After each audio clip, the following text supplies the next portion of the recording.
पर नंद बाबा जैसे ही लाला भयो तो महाराज अटारी पे जाके खड़े है गए और अपने सब सेवक अंशों कह दई कि भैया जो जो तहखाने में धरो सब लेके आओ।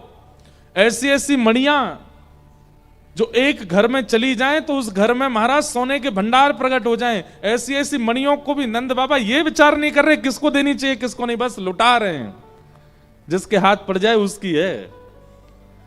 कृष्ण भक्त के अंदर ये लक्षण आ जाएगा, वो ऊंच नीच बड़ा छोटा वीआईपी वीवीआईपी सामान्य ये सब स्थिति नहीं, वो सबके प्रति सम हो जाएगा। ठाकुर जी आपके चित्त में आएंगे तो आप भेदभाव नहीं करोगे। सबसे ज्यादा इस विषय में हमको सुनना पड़ता है, हमको लोग बहुत बोलते हैं, बोले आप तो वीवीआईपीओं से ही मिलते हो हैं, सब बड़े बड़े नेता राजनेता उनसे मिलते हो। नहीं, वो बात अलग है कि भाई अब क्या करें कि अब जिस प्रांत में जाते हैं, जिस नगर में जाते हैं, जिस जगह जाते हैं, वहां के लोग जो जिनका अधिकार है वहां, वो उनके अधिकार से ही हम वहां गए हैं तो उनसे फिर मिलना पड़ता है। लेकिन हमारी दृष्टि में समत्व है। और ये कोई अपनी प्रशंसा नहीं, ये हम आपसे कह रहे हैं कि कृष्ण भक्ति चित्त में आएगी तो विनम्रता लेकर के आएगी, कृष्ण भक्ति चित्त में आएगी तो समता लेकर के आएगी। विनम्रता और समता ये दोनों अगर आपके चित्त में नहीं है तो आप अभी और भजन बढ़ाइए अपना। ठाकुर जी जीवन में आएंगे तो दूसरी स्थिति क्या आएगी? समता। समता मतलब आपके लिए सब समान हो जाएंगे। नंद बाबा की स्थिति ऐसी है गई है महाराज, बड़े बड़े राजा बड़े बड़े पंच गांव के आ रहे हैं, उनको तो नंद बाबा दही भर भर के हंडी दे रहे हैं। और कोई बाहर झाड़ू लगावे वालों या झाड़ू लगावे वाली मेहतरानी आ जाए तो वाकू नंद बाबा निकार करके नवलखा के हार पहना रहे हैं। कोई ऊंच नीच की भावना नहीं। यही तो है कृष्ण जन्म, सब समान है। खूब आनंद के साथ उत्सव मना रहे हैं, सब ब्रजवासी नाच रहे हैं, गा रहे हैं, आनंदोत्सव कर रहे हैं। ठाकुर जी को जन्म भयो है। सोचो, हम सामान्य कलयुगी जीव जब ठाकुर जी का उत्सव मनाते हैं तो इतने आनंद में भर जाते हैं। जब ठाकुर जी वास्तव में प्रकट भय होंगे तब कितना आनंद भय होगा, ब्रजवासी की स्थिति कैसी भई होगी। अच्छा, एक बात हमारे मन की सुनिए, सब लोग बैठ जाओ। ये आनंद उत्सव में ऐसा उल्लास प्रकट होना ये तभी संभव है जब ठाकुर जी सच में प्रकट हुए होंगे। आपको हमें अनुभव नहीं होता है, पर कभी कभी हो भी जाता है। ये कथा में जब नंदोत्सव का प्रसंग कहा जाता है तो उस समय निश्चित है कि ठाकुर जी प्रकट हुए हैं पंडाल में, इसीलिए इतना आनंद हो रहा है, इसीलिए इतना उत्साह बढ़ रहा है। बताओ, ऐसी वृद्ध वृद्ध माताएं कैसी उछल उछल करके नृत्य करती हैं। पीछे देखो कैसे बालक, उनको बस नहीं चल रहा, नहीं तो हनुमान जी की तरह रेलिंग तोड़ तोड़ के आगे आ जाएं। कहां से आ जाती है इतनी ऊर्जा, कहां से आ जाता है इतना बल, कहां से आ जाता है इतनी शक्ति। ये शक्ति नहीं है, ये ऊर्जा नहीं है, ये बल नहीं है। शक्ति, ऊर्जा, बल संसारी भोज्य पदार्थों को पाने से आती है। ये आनंद का उत्साह, ये तो श्री कृष्ण के आने से ही आता है। ये तो ठाकुर जी आ गए पंडाल में, वो निश्चित यहीं बैठे हैं, इसीलिए आप सब इतने उत्साहित आनंदित हो रहे हो। ऐसे ही ठाकुर जी जब प्रकट हुए ब्रजमंडल में, पूरा ब्रज आनंद निमग्न हो गया। अवाद्यंत विचित्राणी वादित्राणी महोत्सवे, ऐसा सुंदर महोत्सव होने लगा। सब नाच रहे हैं, गा रहे हैं। 1 वर्ष कब निकल गया किसी को पता नहीं चला। 6 दिन के ठाकुर जी हुए, पूतना नाम की राक्षसी आई। इस राक्षसी ने अपना रूप बदला, अपने आप को बहुत सुंदर बनाया, अपने रूप वस्त्र गुण सब इतने योग्य बना लिए कि आदमी इनसे रीझने लग जाए। मानव का स्वभाव है कि वो सुंदरता पर बहुत जल्दी आकर्षित हो जाता है, और ठाकुर जी का स्वभाव है कि वो बाह्य सुंदरता बिल्कुल नहीं देखते। बहुत ध्यानपूर्वक सुनिए हमारी बात। ठाकुर जी का स्वभाव है कि वो बाह्य सुंदरता बाद में देखते हैं, सबसे अंत में। सबसे पहले हृदय की सुंदरता देखते हैं। और मानव का स्वभाव है, हृदय चाहे जैसा हो, बाहर से सुंदर है तो हम काम चला लेंगे। मानव का स्वभाव ऐसा है। लेकिन हम आपसे एक बात कहना चाहते हैं, रूप का सौंदर्य होना, वस्त्र का सौंदर्य होना, ये बहुत दिन तक भाता नहीं है, बहुत दिन तक आपको प्रिय लगेगा नहीं। लेकिन किसी का व्यवहार स्वभाव यदि सुंदर है तो पूरा जीवन यापन करना संभव हो सकता है। इसलिए ठाकुर जी से ये लक्षण सीखिए कि कभी भी किसी को मित्र बनाइए, कभी भी किसी को जीवन साथी बनाइए, कभी भी अपने जीवन में किसी को दखलंदाजी करने का अवसर तब दीजिए जब वह व्यक्ति हृदय का सुंदर हो। वैसे तो किसी को परखना नहीं चाहिए, पर हां अपने जीवन में यदि किसी को आप लेकर के आ रहे हैं तो आपको थोड़ा परखिया बनना पड़ेगा उसके स्वभाव के प्रति, उसका स्वभाव जानिए। और एक बात हम आपसे कह दें, जब आप बहुत सत्संग करने लग जाते हैं ना, आपके चित्त में खूब भगवत वाणी विद्यमान होती है, तो कहीं ना कहीं आपको परखना पड़ता नहीं है। व्यक्ति के सामने आते ही आप अपने आप पहचान जाओगे कि ये कैसा है। सत्संग इतना बल प्रदान करता है। नेत्रम वक्त्रम विकारेण, 3 चीजों से मानव की पहचान होती है। सबसे पहले तो आंख, उसके नेत्र कितने चपल हैं, कितने चंचल हैं, कितने मटक रहे हैं, उससे पता चल जाएगा कि इसका हृदय कैसा है। अगर नेत्रों में धीरता नहीं है, गंभीरता नहीं है, चतुराई है, चपलता है, आप उसके नेत्रों से ही पहचान जाओगे कि ये व्यक्ति कैसा है। सत्संगी होने के बाद, और कहीं ऐसे करने मत लग जाना आज रात में किसी की आंखें देख, तू बहुत बेटा चतुर लगता है मुझे, नेत्रों से ही पता चल रही है। नहीं, ये अपने आप होगा, स्वाभाविक होगा। जब आप सत्संग को बहुत समय, लंबे समय तक श्रवण करते रहेंगे, विद्वत जनों को, महत्पुरुषों को सुनते रहेंगे, अपने आप ऐसा हो जाएगा, सामने वाला व्यक्ति आपके सन्मुख आया, उसके नेत्र देखते ही आप पहचान जाओगे ये कैसा है। फिर दूसरी पहचान होगी वक्त्रम, उसकी वाणी से, कैसे शब्दों का प्रयोग करता है, कैसी भाषा का प्रयोग करता है, उठते बैठते चलते फिरते समय, खाते पीते समय कैसी भाषा का वो प्रयोग कर रहा है, उससे पता चल जाएगा वो कैसा है। और तीसरा उसका पता चलता है विकारेण, घर में बैठा है तो कैसे बैठता है, लेटता है तो कैसे लेटता है, पैर पे पैर धर के बैठना, ऐसे पड़ जाना, विचित्र विचित्र प्रकार हैं। हमारे कई आसन हैं, आसन भी बताते हैं कि हम आध्यात्मिक हैं कि नहीं। कई लोग कथा सुनते हैं, बहुत विचित्र विचित्र आसनों में बैठ करके कथा सुनते हैं। यहां तो अभी तक हमको नहीं देखे, पर कई जगह तो पाम व्यासपीठ की तरफ भी पसार के ऐसे बैठ जाते हैं। बहुत ज्यादा आसनों को बदलना ये इस बात का द्योतक है कि आपका मन एकाग्र नहीं है। नहीं तो आप एक ही आसन में, हमारे तो कुर्ते की सरवट भी नहीं बिगड़ती 3 घंटा कथा करने के बाद। क्यों? नेत्रम वक्त्रम विकारेण, सत्संग क्या करता है? मन को एकाग्र करना सिखाता है, मन को स्थिर बनाता है, और मन जैसे स्थिर होता है आप सर्वांगीण स्थिर होना प्रारंभ कर देते हैं। ये अस्थिरता, अस्थिरता आपके चित्त में क्यों है? क्योंकि मन स्थिर नहीं है, और मन स्थिर केवल सत्संग से होगा। आज बहुत बड़ा दिन है। आज हिंदू हृदय सम्राट छत्रपति श्री शिवाजी महाराज का जन्मोत्सव है। आज ये कोई मानव नहीं रहे होंगे, निश्चित ही ठाकुर जी का अंश ही पधारा पृथ्वी पर। आपको पता है, अब देखिए ज्यादा उनके विषय में तो मुझे भी थोड़ा ही थोड़ा पता है, पर जितना पता है उतना पर्याप्त पता है, इतना तो सबको पता होना चाहिए। पर छत्रपति शिवाजी महाराज नित्य सत्संग करते थे। और किनका सत्संग करते थे? हमारे महाराष्ट्र में जिन्होंने पंडरीनाथ भगवान को खूब अपनी वाणी से रिझाया, श्री तुकाराम जी महाराज। तुकाराम जी का सत्संग श्रवण करते थे, श्री सत्संग श्रवण करते थे, उनको गुरु मानते थे, उन्हीं के शिष्य हैं।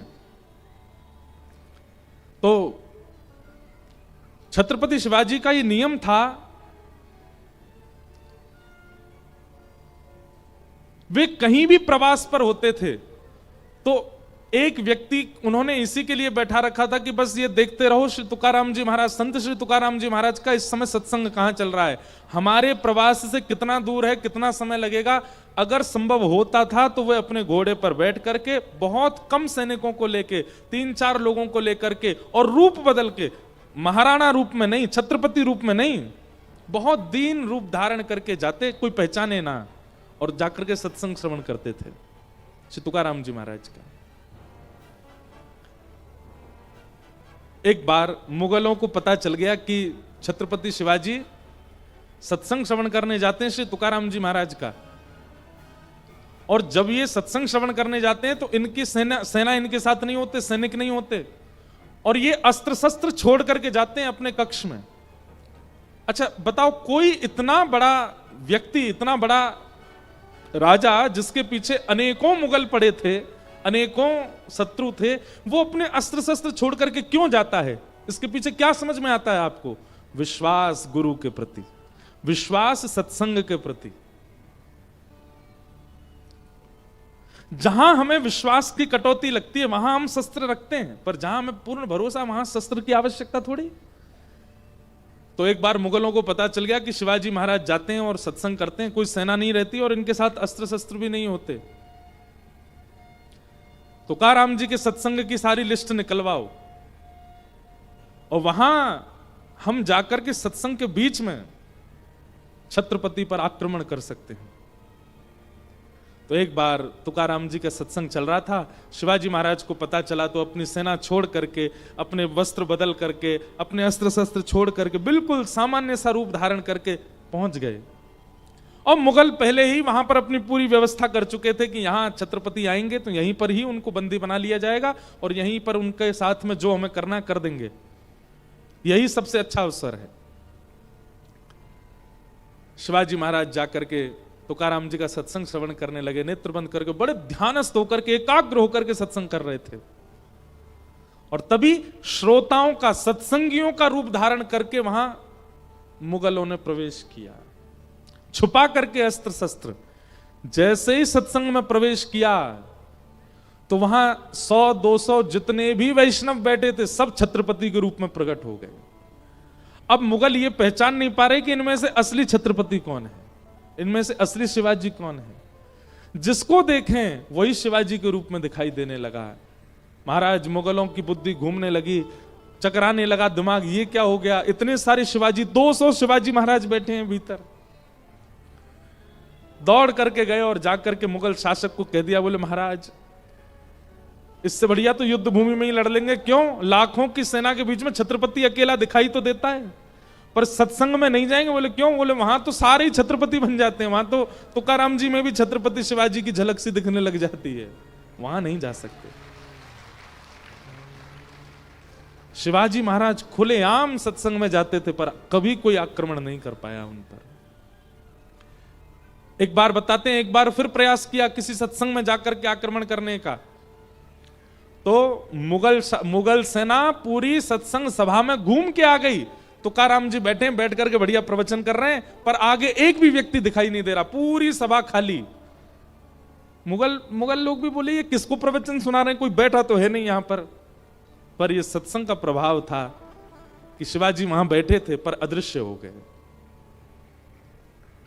तो सत्संग जब आप बहुत संख्या में, बहुत समय सत्संग को देने लग जाते हैं ना, तो आप परखना नहीं पड़ता आपको, आपका स्वभाव ऐसा, आपका चित्त ऐसा हो जाता है कि सामने आके व्यक्ति आपके बैठा नहीं कि आपको उसके सारी डिटेल पता चल जाएगी, कैसा है, क्या खाता है, कहां रहता है। और संसारी व्यक्ति जब परखिया होता है ना तो दूसरे व्यक्ति की नीचता देख करके उससे घृणा करता है, पर सत्संगी व्यक्ति सामने वाले व्यक्ति को पहचान करके भी उससे घृणा नहीं करेगा। अगर आप गैर सत्संगी हो और आप किसी को परख लो तो आप उसके प्रति 2 बातें बुरी भी बोलोगे, अरे राम राम, ये तो खाता है, ये तो पीता है, ये तो ऐसा है, ये तो वैसा है, ये तो ऐसे स्वभाव वाला है। लेकिन सत्संगी परखिया जब बनोगे तो सामने वाले व्यक्ति के अवगुण पता लगने पर भी आप उससे घृणा नहीं करोगे। आपको लगेगा मैं अगर अपने बल से कुछ हो सके तो इसकी सहायता करूं, इसको थोड़ा सुधारने का प्रयास करूं, ऐसा व्यवहार। सत्संग एक प्रकार का निर्माण है, वो करता है। मानव के चित्त का निर्माण, और वही निर्माण ठाकुर जी को प्रिय है। जिन भेषा मेरो सावरो रीझे, हम गाएंगे नहीं, बस सुन लो 2 लाइन। मैं सो ही भेष धरूंगी हो, मैं बैरागन हूंगी। इसी पद में मीराबाई कहती हैं, गुरु के ज्ञान रंगू तन कपड़ा। गुरु के ज्ञान से अपने तन के अपने मन के कपड़े को रंगूंगी। गुरु के ज्ञान रंगू तन कपड़ा, साधा भेष रहूंगी। मीरा के प्रभु गिरधर नागर, मीरा के प्रभु गिरधर नागर। साधु संग करूंगी हो, मैं तो साधु संग करूंगी हो, मैं बैरागन हूंगी, मैं बैरागन। क्यों? क्योंकि साधु संग, वैष्णव संग, कथा संग हमारे चित्त का ऐसा निर्माण करता है कि ठाकुर जी को हम प्रिय लगने लग जाते हैं। पूतना रूप बदल करके गई, इतनी सुंदर बन करके गई कि जो देखता है पूतना को वही मोहित हो जाता है। पर जैसे ही पूतना ने ठाकुर जी के पास प्रवेश किया तो भाई जिसको मोहित करना चाहिए था वही मोहित नहीं हुआ। बुरा नहीं मानिएगा, हमारा श्रृंगार, हमारा सजना, हमारा सवरना, ये एक बाह्य भेष है, बाहर की बात नहीं हो रही है। पर हम कई बार अपनी बुद्धि का और मन का निर्माण भी ऐसा करते हैं कि संसार रीझे।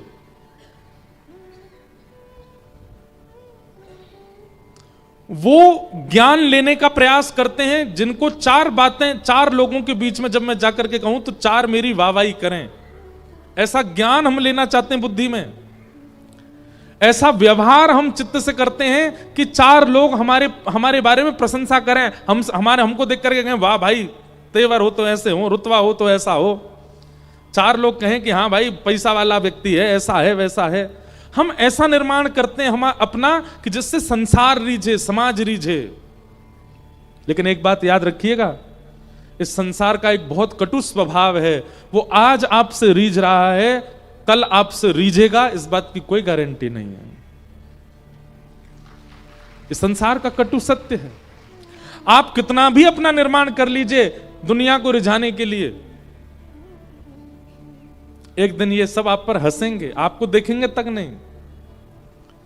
इसलिए भैया पहले से ही ऐसा निर्माण करके चलो कि केवल राधा रमण रीझें, और वो एक बार रीझ गए तो फिर सदा रीझे ही रहेंगे, कभी मुंह फेरेंगे नहीं आपसे। संसार तो बड़ा दुष्कर है। इसलिए संसार को प्रिय लगे ऐसा स्वभाव, संसार को प्रिय लगे ऐसा ज्ञान, संसार को प्रिय लगे ऐसा निर्माण अपना अब बंद कीजिए करना। अब तक कर लिया ना, अब मत कीजिए। अब आज से और अगले क्षण से ही ऐसा निर्माण करो कि कभी श्री राधा रमण रीझे, कभी ठाकुर जी रीझे। ये पद पूरी दुनिया गा रही है, अभी सब बालक गाते हैं, जिन भेषा मारो सांवरो रीझो, पर उसका भाव कौन समझ रहा है? बनी है ऐसे कि राधा रमण रीझे आपसे।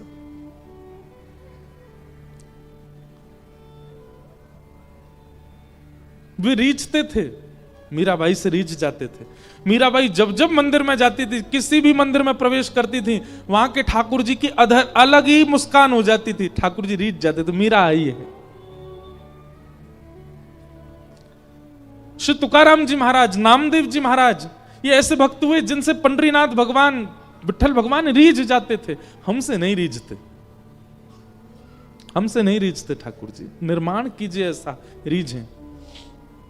पूतना रूप बदल करके आई, ठाकुर जी उसकी ओर देखा भी नहीं। पूतना के पयोधर का पान करके भगवान ने उसका वध कर दिया। 6 दिन के ठाकुर जी ने पूतना मार दी। बोले पूतना मर्दन भगवान की जय। ठाकुर जी 3 महीना के भय तो करवट बदली, और पहली बार जैसी ठाकुर जी ने करवट बदली, महाराज पूरे ब्रजमंडल में ढोल बजन लगे। सब ब्रजवासी बोले कहा भयो, कहा भयो, कहा भयो। बोले अरे नंद के लाला ने आज करवट बदली है। ओहो जय हो, बधाई हो भैया, ऐसी करवट बदल तो रहे। अब वो दिन मतलब ऐसा वर्णन करते हैं कि ठाकुर जी की एक एक चीज पर नजर रखें, एक एक ब्रजवासी। जैसी ठाकुर जी ने करवट बदली, अब सब ब्रजवासी कह रहे हैं मैया अब तो वो दिन दूर नहीं है, लाला घुटमुन घुटमुन चलेगो। और फिर वाक्य बाद लाला के छोटे छोटे दतुइयां निकल के आ जाएंगी, लाला उंगली पकड़ के खड़ो हो जाए करेगो। अरे मैया फिर तो मैया मैया कह के बोले करेगो, फिर तो बाबा बाबा कह के बोले करेगो, फिर तो लाला चल के हमारे घर में आ जाए करेगो। केवल करवट बदलने पर ही गोपियों की इतनी चर्चा हो गई कि ब्याह तक की बातें बता रही है मैया। मैया फिर तो ब्याह जाएगा, तेरी बहू आवेगी, घूंघट करके डोले करेगी मैया। बैठी बैठी मैया ख्वाब बना रही है, मनी मन सोच रही है हाँ मेरो लाला बड़े हो जाएगा फिर ब्याह होएगो। गोद में 3 महीना के ठाकुर जी मानो मनी मन सोच रहे मैया इतनो समय ना है मुंह पे, नेक मेरे स्वर निकलन दे, सबसे पहले ब्याह करवाइयो मेरो। ठाकुर जी की लीला बड़ी मधुर है। भगवान ने 3 महीने की आयु में सक्टासर नाम का दैत्य मारा। हमने ये सब प्रसंग कई कथाओं में बहुत विस्तार से सुना है, इसलिए आज बाल लीला थोड़ी प्रकाशित करेंगे, इसलिए थोड़ा जल्दी चल रहे हैं। 1 वर्ष के ठाकुर जी हुए और 1 वर्ष के ठाकुर जी का नामकरण संस्कार हुआ। लाला 1 वर्ष के है गए। गर्गाचार्य जी महाराज आए और आकर के महाराज गर्गाचार्य जी ने ठाकुर जी का नामकरण किया। सबसे पहले तो बड़ी मैया की गोद में बैठे बड़े लाला को नामकरण किया। अयम ही रोहिणी पुत्रो रमय सुहृदो गुणैः आख्यास्यते रामेति बलाधिक्याद् बलम विदुः। मैया आपके या बड़े लाला को नाम मैं राम रखूं। नामकरण सदा श्रेष्ठों से ही करवाइए, क्योंकि श्रेष्ठों के मुख से जब नामकरण होता है ना तो जो नाम निकलता है वैसा ही गुण हो जाता है, बालकों में आने लगता है। पर आजकल एक नए गुरुजी आए हैं दुनिया में, गूगल गुरुजी, वही नामकरण कर रहे हैं सबका। कई सारे बालक तो यहां भी बैठे होंगे जिनका नामकरण गूगल गुरुजी ने ही किया है। और आगामी हमारी कथाओं के जितने भी श्रोता होने वाले हैं, आगामी 20-25 साल बाद वो सब गूगल जी के ही चेला मिलेंगे। इसलिए हमारी आपसे प्रार्थना है, भले ही विलंब से हो जाए लेकिन बालकों का नामकरण किसी महत् पुरुष से ही करवाओ, उन्हीं के द्वारा ही उस बालक का नामकरण होना चाहिए। गर्गाचार्य जी महाराज ने कहा मैया आपके इस लाला का नाम मैं राम रखता हूं, पर बल की अधिकता बहुत होगी इसमें, ये बहुत बलवान होगा बड़े होकर के, इसलिए लोग इसको बलराम कह करके पुकारेंगे। बोलो बलराम जी महाराज की। यशोदा मैया बोली अब मेरे लाला को नामकरण कर दो। गर्गाचार्य जी बोले बहुनी संति नामानि रूपाणि च सुतस्य चे गुण कर्मानुरूपाणि तान्यहं वेदनो जना। भैया आपके या लाला के एक नहीं अनेक नाम होंगे, सहस्त्र नाम वाला है आपका लाला।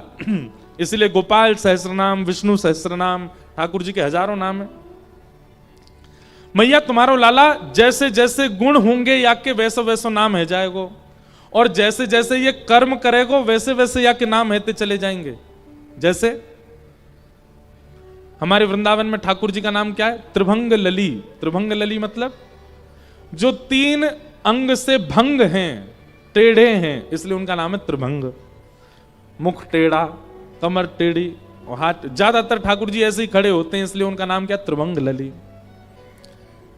पीछे आपके खड़े इनका नाम क्या? राधा रमण। जो श्री किशोरी जी के चित्त में सदा रमण करते रहते हैं उनका नाम राधा रमण। राधा वल्लभ, जो श्री किशोरी जी के वल्लभ हैं, वल्लभ यानी कि प्रेष्ठ हैं, प्रेष्ठ यानी कि प्रियतम हैं, वो राधा वल्लभ। दामोदर, दामोदर मतलब दाम कहते हैं रस्सी को, बंधन को, और उदर कहते हैं पेट को। जो सारे बंधनों को अपने पेट में समेट लेते हैं उनका नाम है दामोदर। जब यशोदा मैया उखल से बांध रही, ठाकुर जी रस्सी सब लपेटते चले गए भीतर, बड़ी बड़ी रस्सियां भी छोटी पड़ गई, इसलिए ठाकुर जी को नाम कहा पड़ गो दामोदर। अब ये तो एक प्रकाशित लीला है कि रस्सियां छोटी पड़ रही, पर इसका आध्यात्मिक अर्थ क्या है कि जिनके सामने आते ही अपने दर्शनार्थियों के, अपने वैष्णवों के जितने बंधन हैं, उन बंधनों को जो उदर में ले लेते हैं, उनका नाम क्या है? दामोदर। दामोदर। ठाकुर जी का नाम क्या? मधुसूदन। मधु किसका नाम? मधुसूदन। जो मधु यानी कि मधुरता के भंडार हैं, वो मधुसूदन। ठाकुर जी का नाम क्या? मुरारी। जो मुर नामक दैत्य को मारते हैं, मुरारी। ठाकुर जी का नाम क्या? मदन मोहन। मदन मोहन मतलब मदन कहते हैं कामदेव को, और कामदेव को भी जो अपने रूप पर मोहित कर लेते हैं, वो मदन मोहन। तो मैया आपके या लाला को एक नाम ना है, जैसे जैसे गुण, जैसे जैसे कर्म, वैसे वैसे आके तो अनेक नाम रहते चले जाएंगे। मैया बोली ऐसा मत करो बाबा, एक नाम बताए दो, जाते मैं अपने लाला को पुकारो करूं। कछु तो बोलूंगी, अब 1000 नाम कैसे बोलूंगी लाला के? तब गर्गाचार्य जी बोले रुको, मुझे थोड़ा सोचने दो। गर्गाचार्य जी महाराज ने थोड़ा ध्यान करके ठाकुर जी के ललाट की ओर देखा, रेखा पढ़ने लगे माथे की। अच्छा, गर्गाचार्य जी कौन है? ज्योतिष के प्रणेता। जिस ज्योतिष को आज पूरा विश्व पूजता है, उसके प्रणेता श्री गर्गाचार्य जी।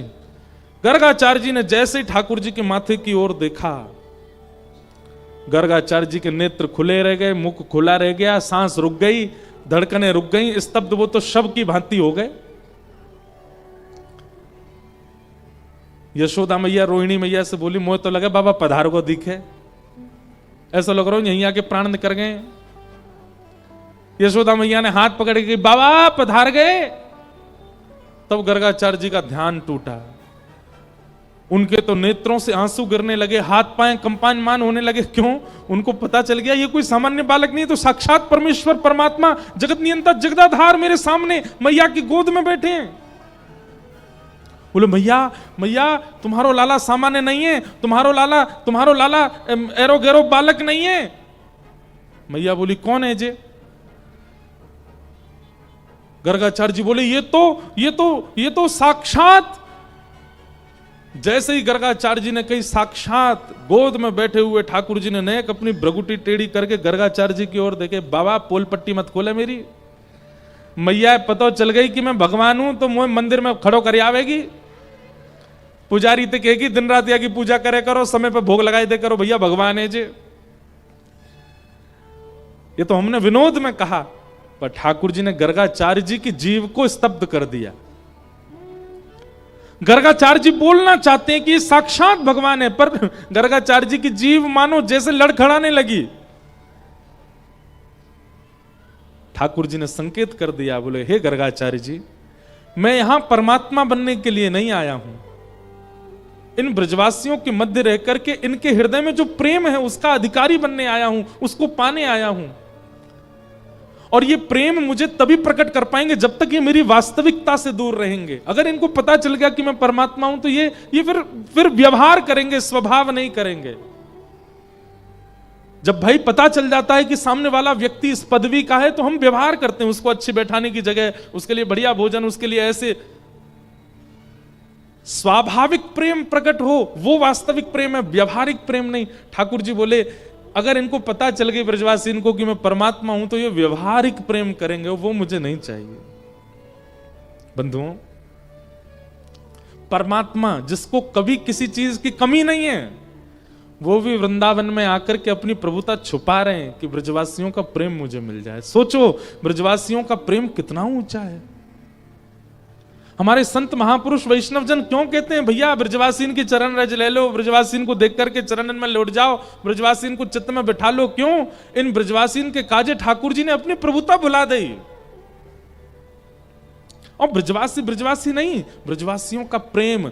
अगर ब्रजवासी भी प्रेमी नहीं है तो वो ब्रजवासी नहीं है, प्रेमी हो ब्रजवासी।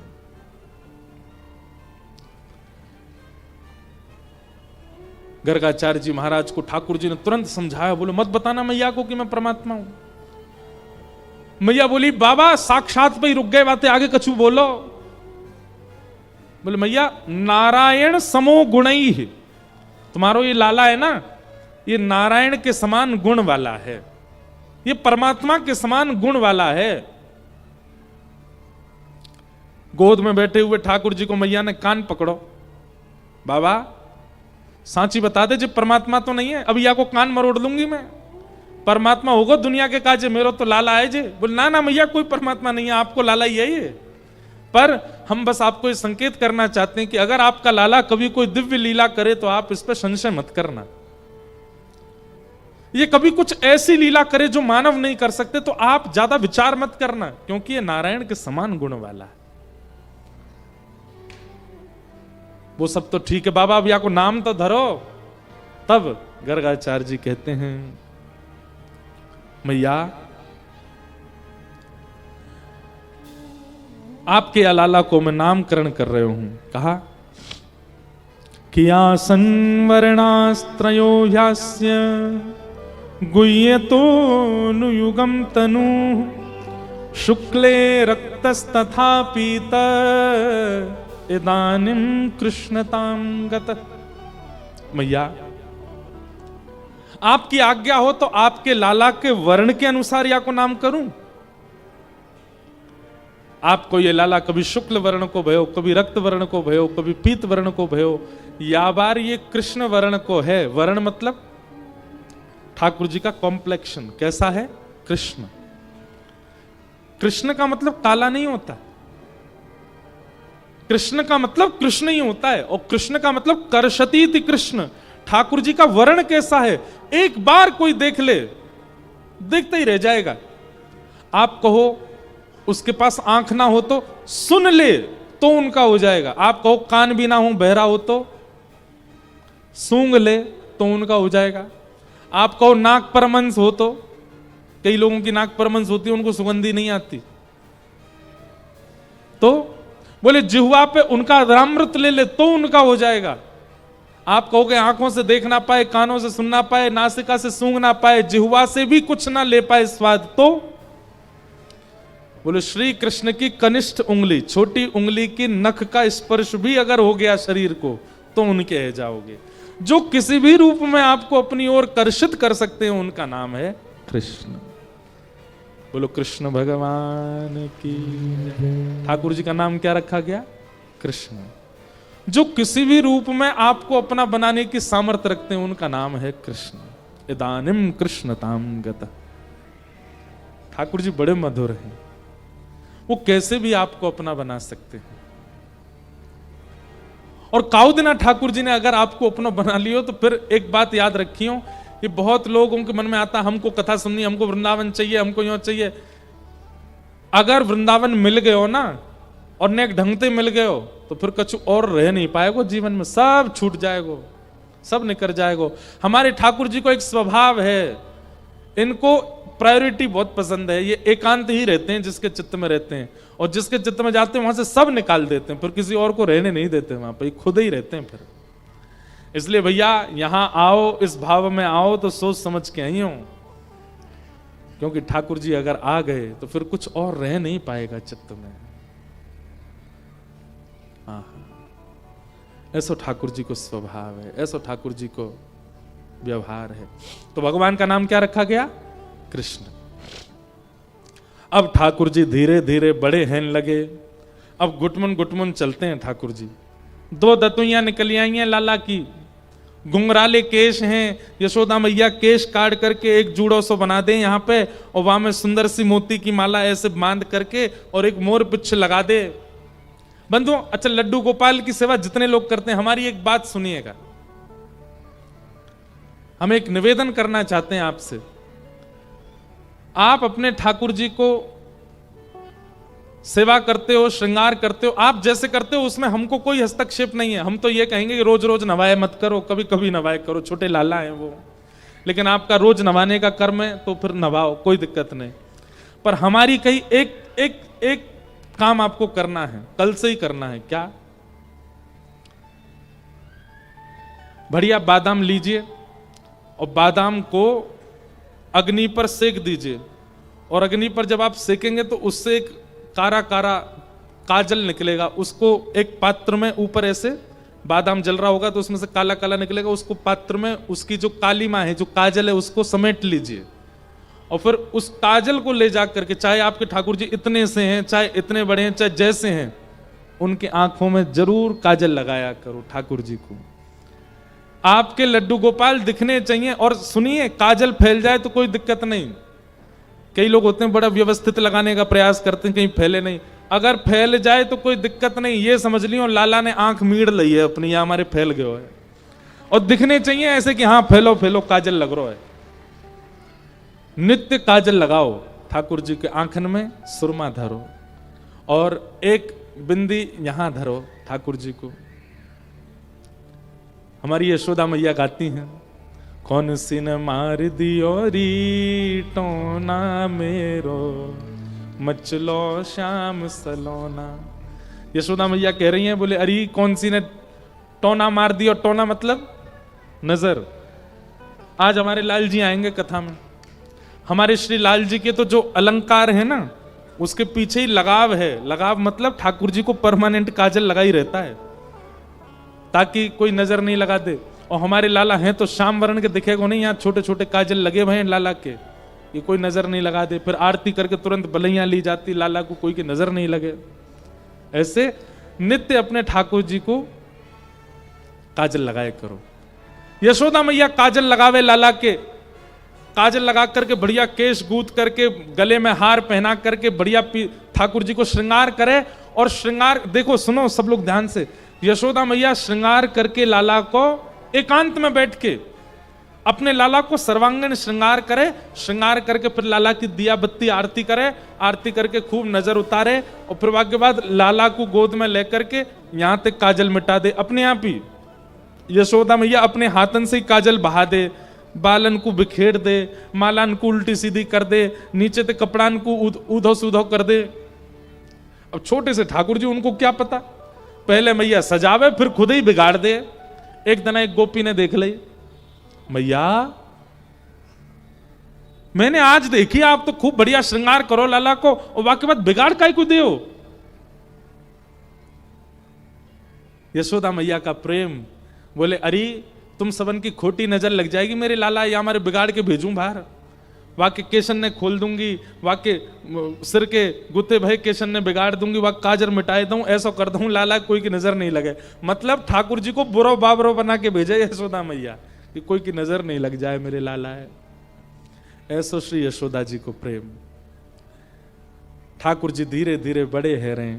अब धीमे धीमे ठाकुर जी खम्भ पकड़ के चलना सीख गए। यशोदा मैया की उंगली पकड़ते हैं और धीमे धीमे अपने चरण आगे धरते हैं, और चरण आगे धर के यशोदा मैया तुरंत उंगली हटा देती है। लाल जी के हाथ ऊपर रह जाते हैं, घबरा जाते हैं ठाकुर जी कहीं मैं गिर ना जाऊं। लेकिन यशोदा मैया ऐसे धीरे धीरे चलना सिखा रही है लाला है। अब ठाकुर जी चलन लगे, अब बिना सहारे के ठाकुर जी चलने लग जाते हैं। अब तो धीमे धीमे ने तीव्र गति से दौड़न लगे। यशोदा मैया ने छोटे छोटे नूपुर बनवाए और लाला के चरणन में बांध दिए।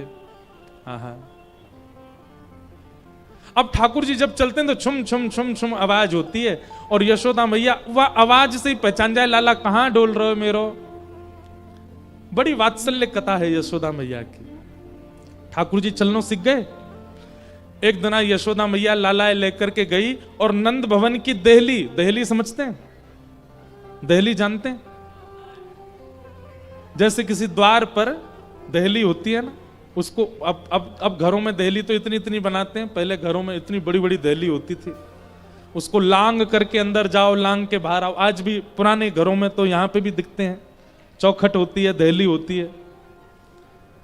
तो नंद भवन की इतनी बड़ी दहली यशोदा मैया लाला को पकड़ के लेके गई। अब दहली लंगवानो सिखा रही है लाला है। अब यशोदा मैया ने एक पांव आगे किया और लांग करके पल्ली तरफ चली गई। वहां जाके लाला आजा, मेरे पास आजा।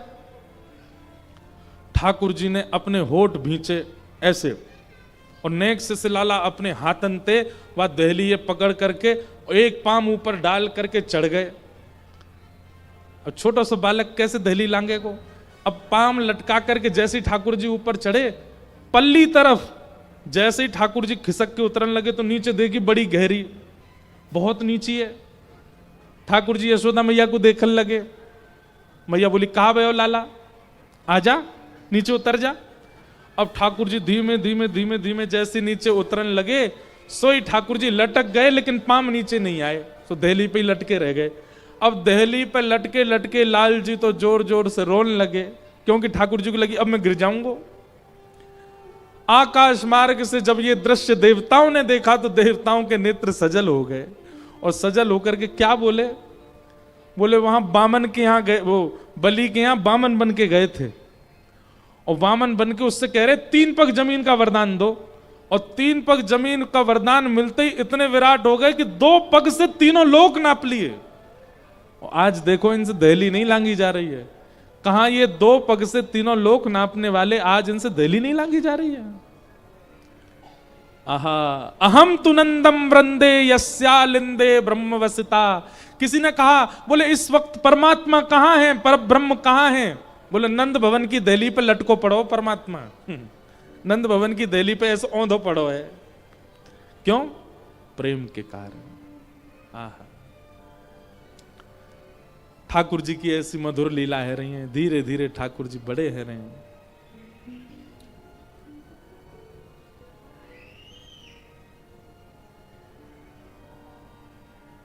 रैन धेरी चंद्र स्वरूपी आ गए, मात यशोदा और सखियन को भागे, ऐसे प्यारे सांवरिया छवि देख लाते आए, मेरे घर आए लाला, मेरे घर आए, छुम छुम बाजे पायलिया,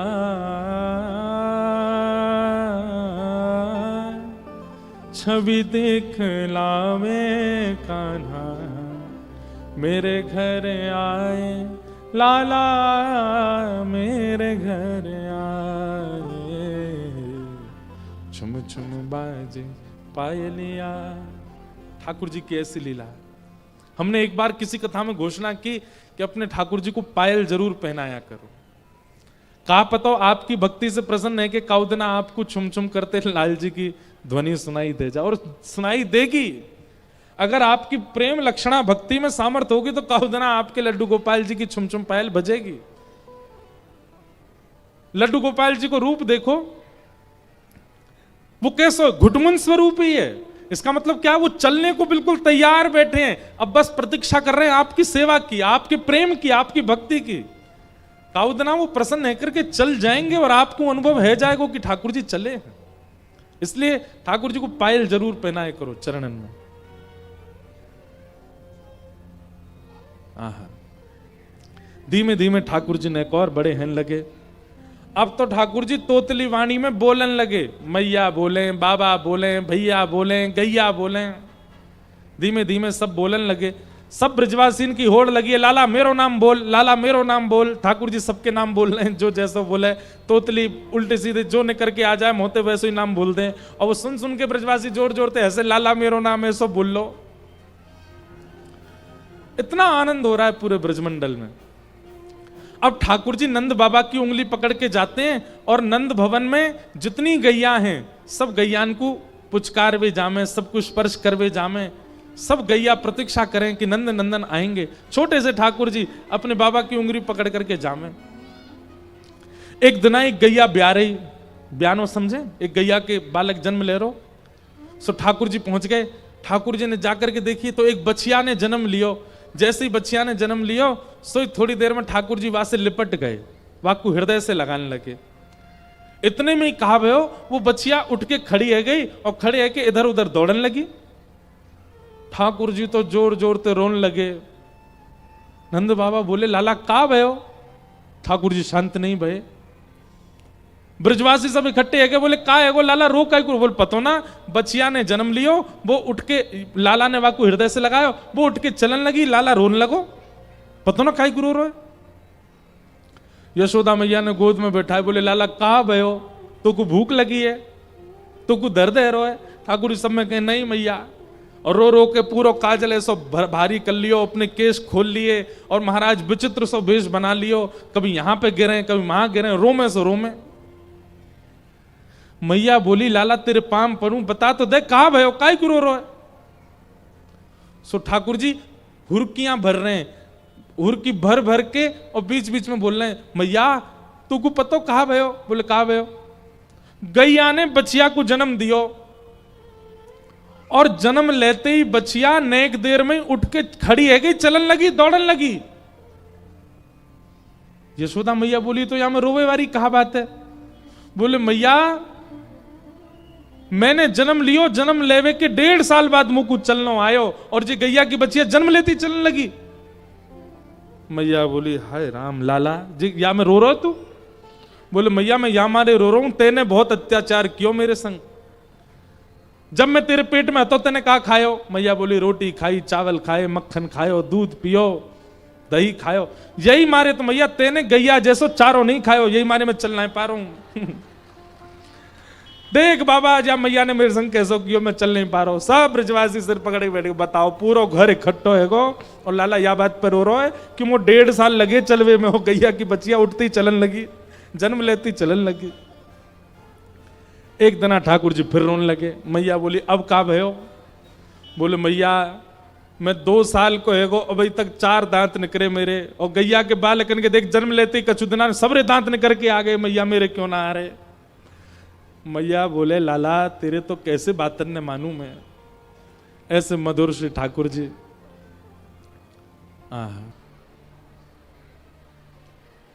कैसी लीला कर रहे हैं श्री ठाकुर जी। संज्ञप्निडं शशि जलद्विज कंटकेभ्य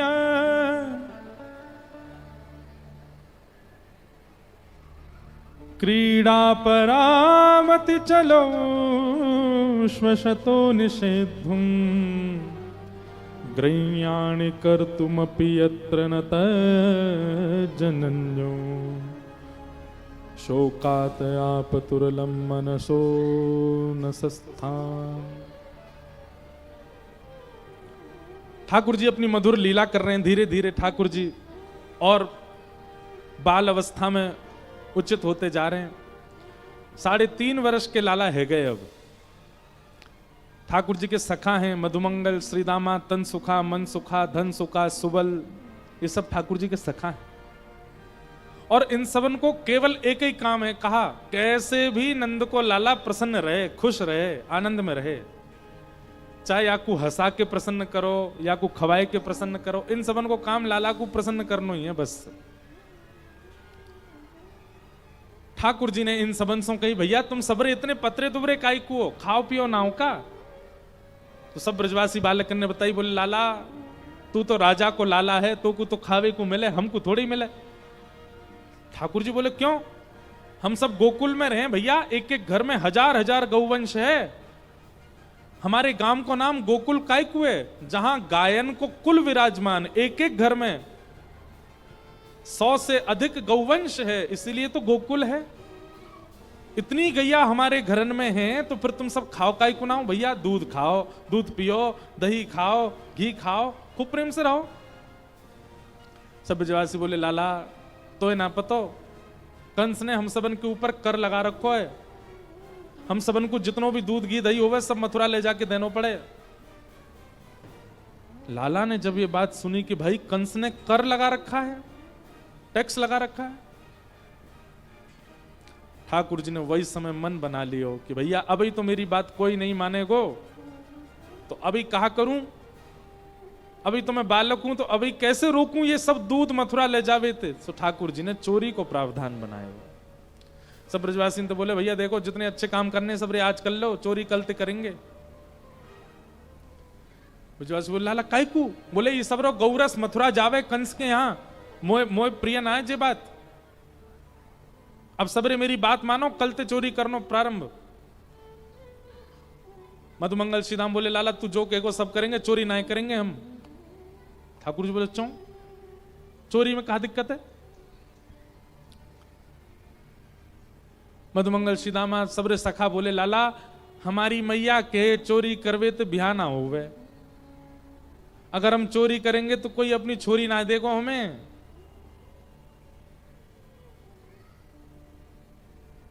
ठाकुर जी बोले ए मधुमंगल सीधामा, ऐसे पतरे दुबरे बने रहोगे तो कोई छोरी ना देगो तुम्हें।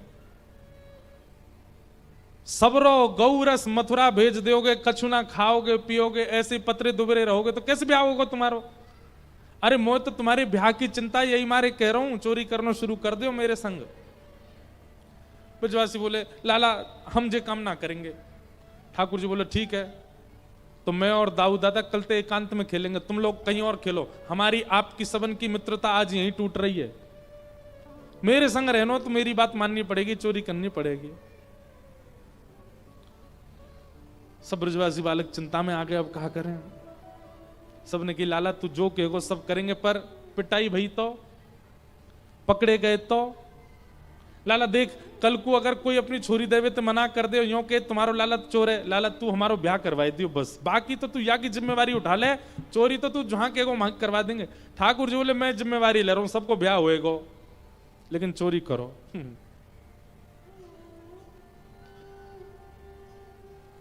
ठाकुर जी चोरी करने लगे, दूध की चोरी, दही की चोरी, मक्खन की चोरी। ठाकुर जी की अनेक चोरी लीला हैं, केवल मक्खन नहीं चुराते ठाकुर जी। एक फूतकार लीला है। कौन सी लीला? फूतकार। फूतकार लीला कैसी है? कुम्मन दास जी ने गाई है, जिनका कलम चरित्र सुन रहे थे ना कुम्मन दास जी। फूतकार लीला में ठाकुर जी गए एक गोपी के यहां, और सुनियो ध्यान से, ठाकुर जी की 3 सेना चलती हैं, जल सेना, थल सेना, वायु सेना। जैसे कि राष्ट्रपति के संग 3 सेना के प्रमुख चलते हैं, ऐसे ठाकुर जी भी। थल सेना क्या है? जितने सखा ठाकुर जी के घेरा में चल रहे हैं वो तो थल सेना। कई सखा ऐसे हैं कि जा मार्ग से ठाकुर जी को जाना वही मार्ग में उनके घर हैं, और घर के सामने से निकले तो मैया पकड़ लेगी तो वो जमुना जी में तैरते भय आ रहे हैं, वो जल सेना। और वायु सेना कौन सी है? बोले कई बानर हैं वो उछल कूद करते भय ऊपर जा रहे हैं, वायु सेना ठाकुर जी की। बाल गोपाल चौर प्रचार प्रसार मंडल रजिस्टर्ड संस्था है ठाकुर जी की। और या संस्था को एक ही काम है, कहा हर घर ते गौरस चुराओ। गोकुल में कोई बालक को जन्म होवे तो जैसे कोई मेहमान आ जाए ना द्वार पर, ऐसे ठाकुर जी अपनी पूरी सेना लेके पहुंच जाएं। गोपी के अरे लाला कैसे आयो? हमने सुनी है हमारी संस्था को एक सदस्य को जन्म भयो है, मिलवाओ। लाला अभी तो 2 दिना को बालक। बोले कोई बात ना, तिलक कर जा रहे हैं, जब बड़ो हो जाएगा चल लायक सु ले जाएंगे भाई। ठाकुर जी जामे और गोबर लेके जामे, गोबर ते तिलक करे मां को। अरे या को तिलक है गो, अभी संस्था में हमारी में आ गयो, ये सदस्य हमारो, प्रतीक्षा करो 2-2.5 साल बाद चलन फिरन लगेगा तो बढ़िया तो करवाएंगे चोरी। ऐसी लीला है ठाकुर जी की। एक गोपी के यहां पहुंचे, वाह गोपी ने इतने ऊंचे छीके पे मटकी टांग रखी कि कोई ऊपर पहुंच ही ना सके। ठाकुर जी एक क्रिया करते, 4 ग्वाला, फिर 3 ग्वाला, फिर 2 ग्वाला, फिर सबके ऊपर ठाकुर जी, लेकिन वो छीको तो बात भी ऊंचो। ठाकुर जी बोले या को दूध कैसे चुरायो जाए? ग्वाला बोले लाला रहने बहुत ऊंचो, कहीं और चल रहे। ठाकुर जी बोले ना, हमारो भैया एक असूल है, जा घर में घुसेंगे वही घर को मक्खन खा के आवेंगे, चाहे कितना ऊंचा हो, कितना गहरो हो, कचू हो। ये हमारी संस्था को नियम है, सुन लो सबरे कान खोल के। मधुमंगल श्री नाम बोले अब क्या करें लाला? बोले एक काम कर, एक लंबो बांस लेके आ। और लंबो बांस लेकर के आए ठाकुर जी, और सबरे ग्वाला ने पकड़ के वह मटकी के नीचे धरो, और नीचे ते बिल्कुल सीधा करके और ऐसे टक करके जैसे ही मारो सो नीचे ते वो मटको फूट गयो। और जैसे ही फूटा वहां में तो दूध की धार गिरने लगी। ठाकुर जी ओक लगा करके दूध पीने लगे, और ठाकुर जी की अंजलि में दूध गिर करके जितनो छिटक रहे हो वे आसपास ग्वाला मुंह खोल के खड़े हो, सब अपने मुंह में बात दूध को, ठाकुर जी के अधर को ही दूध सब पीने लगे। आहा कैसी छवि दिख रही है। इतने में ही जा गोपी को घर वो आई गई। जैसे ही आई मां ने उठायो डंडा लेके, जैसे ही भागी महाराज, सबरे ग्वाला तो चौकड़ी मार के भाज गए, ठाकुर जी रह गए भीतर। ठाकुर जी को पूरा वस्त्र अंग सब दूध में भीज गए। छोटी छोटी छोटी छोटी दूध की श्वेत श्वेत बिंदु हैं मुखमंडल पर, मुंह ऐसे दूध भर रहा मुंह में। गोपी बोली आए गए हो, आज दारी के तो लेके जाऊंगी तेरी मैया के पास, बहुत दिनान में पकड़ में आयो मेरे। कुम्भन दास जी वर्णन कर रहे हैं, आज हरि पाए हो वतिनी के, आज हरि पाए हो वतिनी के, चोर चार दधि माखन खायो, गिरधर दिन प्रतिनी के, आज हरि पाए हो वतिनी के। खूब तुमने मक्खन चुराया, खूब तुमने दही चुराई, लेकिन आज तुम मुझे मिल गए हो, अब तुम्हें पकड़ के तुम्हारी मैया के पास लेके जाऊंगी। ठाकुर जी ने मुंह भर रखो है। अच्छा, गोपियां पता है कैसी हैं बंधुओं, ये ठाकुर जी को पकड़ती हैं, पर ये लोग जब मक्खन निकालती हैं, दही जमाती हैं, दूध रखती हैं ना, वास्तव में चिंतन भी यही करें, या मैंने एक मिश्री डाल दूं, कन्हैया आवेगो तो वाकू मीठो तो लगे, मतलब पहले सोच के बैठेंगे चोरी करवे आवेगो, नहीं तो काय को मिश्री डाली तुमने, अरे बिना मिश्री के दूध रख दो, बिना मिश्री को दही जमाए दो, बिना मिश्री के मक्खन रख दो। लेकिन गोपियां भी पूरी व्यवस्था करके रखती हैं कि कहीं लाला आवे और चोरी करे तो वाकू असहजता नहीं लगे, वाकू स्वाद आवे। सो ठाकुर जी तो जान रहे हैं, बोले अरे सबरी गोपियों जय मारे तो तुम सबरी मक्खन धरो कि मैं आऊं तुम्हारे यहां, और जब आ जाऊं तो ऐसा ऐसा दिखावे जैसे पकड़ के मुंह ले जाएंगे मैया के पास। ठाकुर जी ने अपना मुंह भर रखो।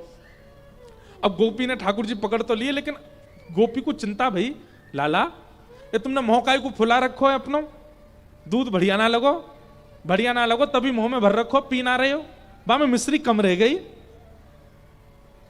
ठाकुर जी तिरछी नजर से देख रहे हैं, बोले धरो तो तेने मेरे काज ही है, लेकिन नाटक कर रही है अब। सो ठाकुर जी कहे मुंह तो भर रहा है, और गोपी भूल गई कि वो गुस्सा कर रही है, ठाकुर जी को पकड़ में आई है। अचानक नीचे जाके घुटने इन पे बैठ गई, लाला को मुखमंडल ऐसे स्पर्श करने लगी, कहा भयो तेने मुंह में काय को भर रखो दूध। जैसे ही गोपी नेक पास आई, सोई महाराज कहा कियो, आहा भर गंडूस छीट दे मारी।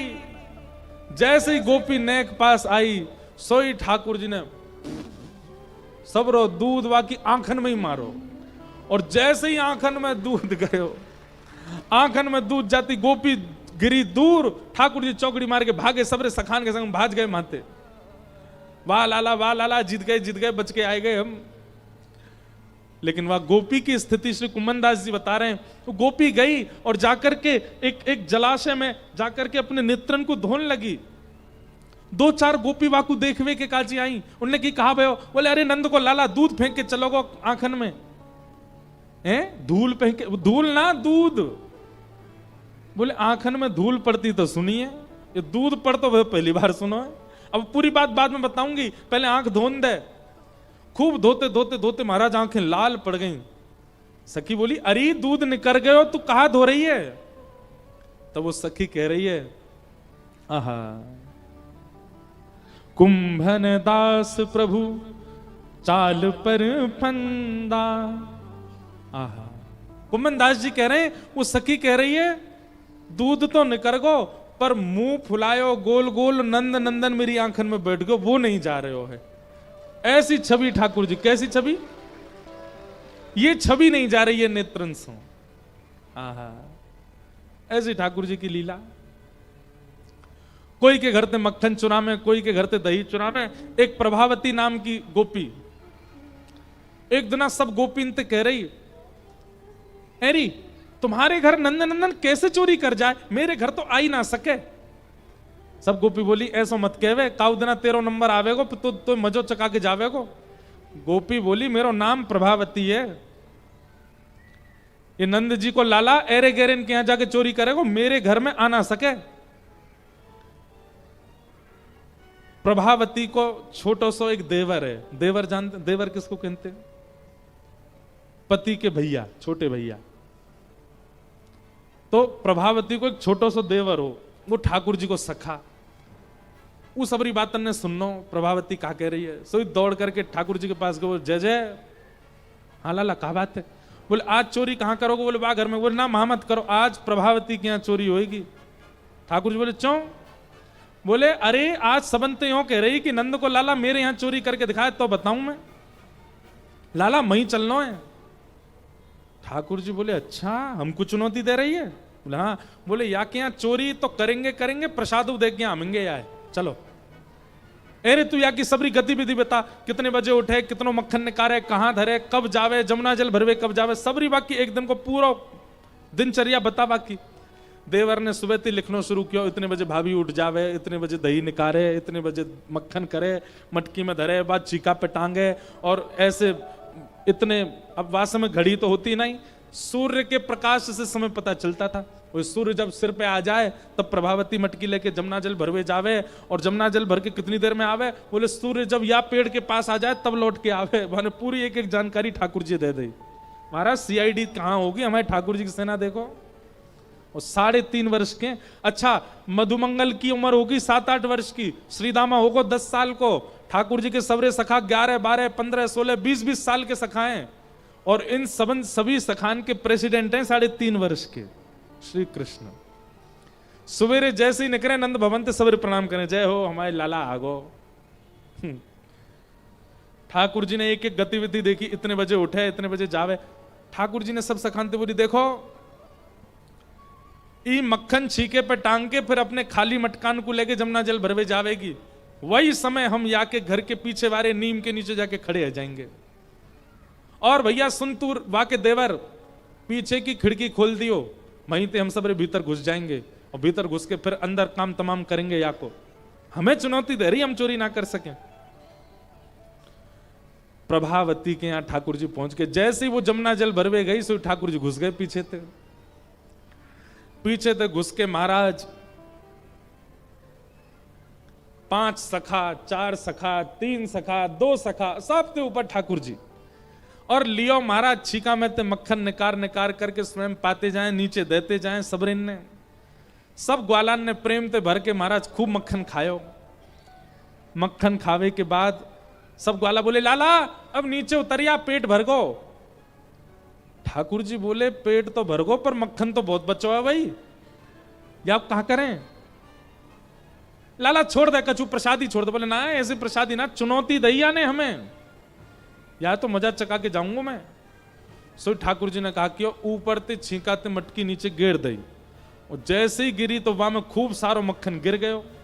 अब मटकी की मट्टी तो दूर कर दई, और मक्खन को काकियो पूरे घर में चौका लगा दियो, पूरी जमीन पे मक्खन मक्खन मक्खन लेप दियो।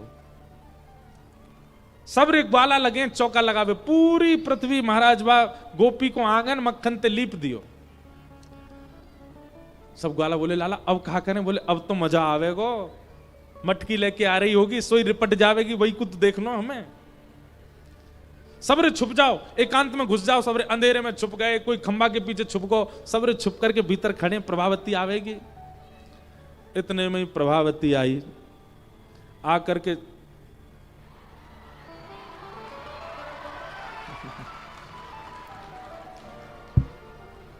कथा में लाइट जाए तो समझो ठाकुर जी आए गए।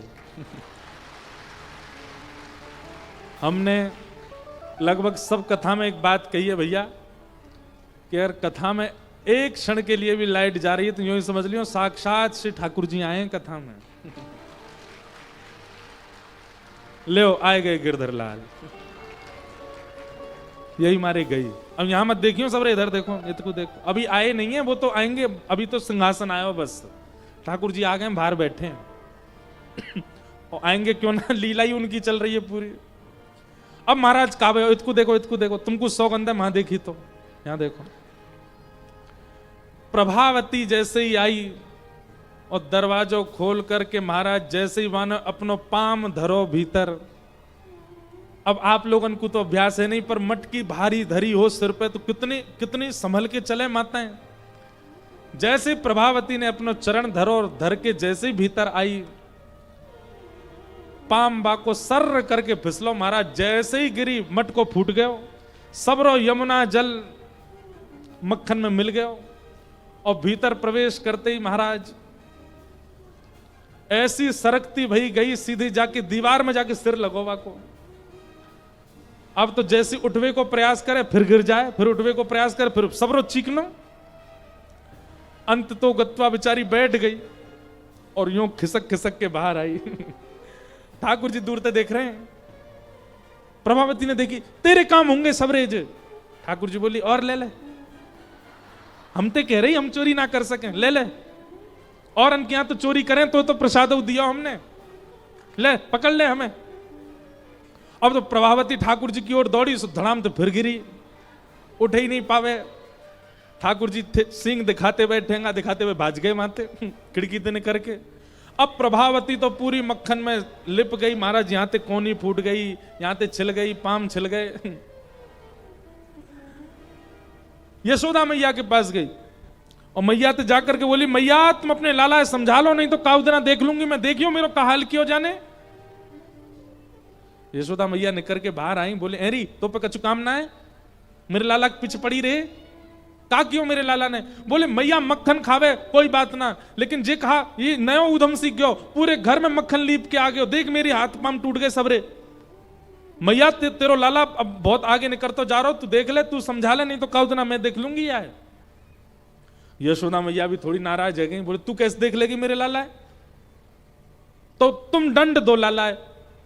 यशोदा मैया बोली, जा देना रंगे हाथ पकड़ के लाएगी, वही देना दंड दूंगी।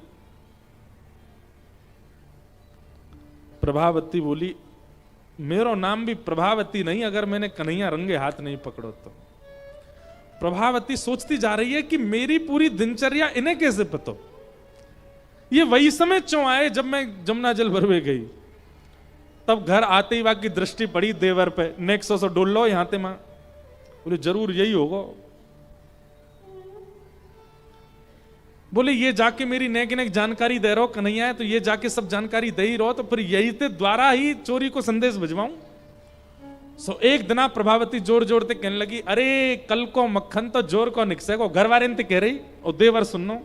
बोले, क्यों कल के मक्खन में कहा, अरे धोरी गैया को दूध मिलो मोए, धोरी गैया को दूध सबन ने ना मिले, वहां में ते बड़ी सुंदर सुगंधी आवे, कल तो वहां को मक्खन जमाऊंगी और वहां को मक्खन ऊपर लगाए के फिर अपने माई के भिजवाऊंगी, आप लोगों को भी ना खान दूंगी। देवर ने सुन ली बात, दौड़ो दौड़ो गयो कन्हैया सुन। बोले, प्रभावती तेने मजा चकाए दियो, लेकिन वो तो बाय तो कछु फर्क ही ना पड़ो, वो तो कल दूसरो मक्खन निकाल रही है और यूं कह रही है अपने माई के भेजेगी। लाला अगर जे मक्खन हमने नहीं चुराया तो हमारो गोकुल में रहनो व्यर्थ है, जे मक्खन तो हमें। ठाकुर जी बोले, अच्छा मायके के काजे मक्खन रोक रखो है। बोले, हम भाई रुक जाए तो हम ही चुराएंगे। दूसरे दिन प्रभावती मक्खन आदि छीका पे टांग करके और खाली मटका लेकर के देवर को दिखाते भाई निकली घरते कि मैं जा रही हूं जमुना जल भरवे।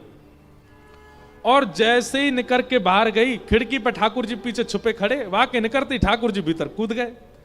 प्रभावती गई नेक दूर से घूम के वही खिड़की से वो भीतर आ गई और भीतर आके छुप के खड़ी है गई। देखो तो महाराज सबरे 5 4 3 2 सब के ऊपर ठाकुर जी मक्खन निकाल रहे हैं।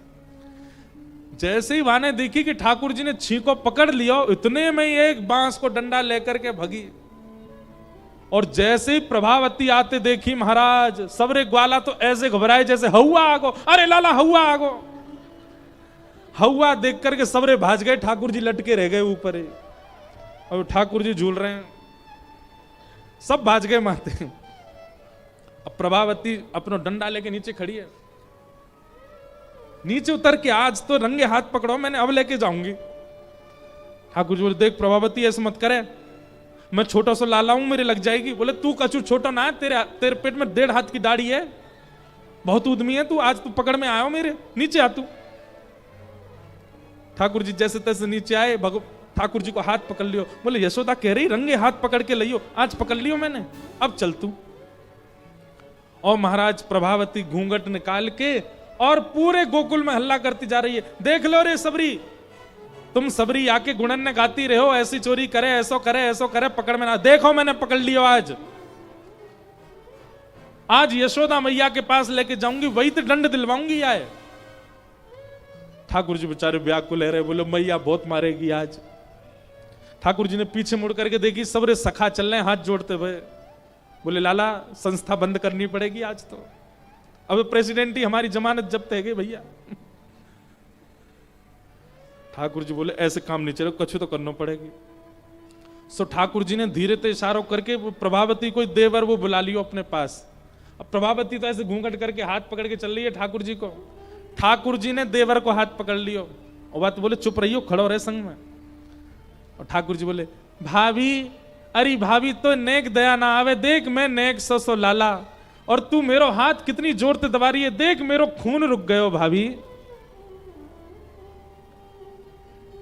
प्रभावती चलती है, बात मत बनावे, चलता रहे। अरे ना भाभी, मैं कुछ यूं थोड़ी कह रहा हूं कि तू मेरो हाथ छोड़ दे, मैं तो यूं कह रहा हूं या को खून रुक गयो भाभी, तू दूसरा हाथ पकड़ ले मेरो। तो प्रभावती चलते चलती वाने हाथ छोड़ो, ला दूसरा हाथ दे अपनो। सो ठाकुर जी ने देवर को हाथ पकड़ाए दियो और पकड़ाए के ठाकुर जी भाज गए वहां से। अब प्रभावती व देवर के हाथ ही पकड़ के खींच खींच के लेके जा रही है।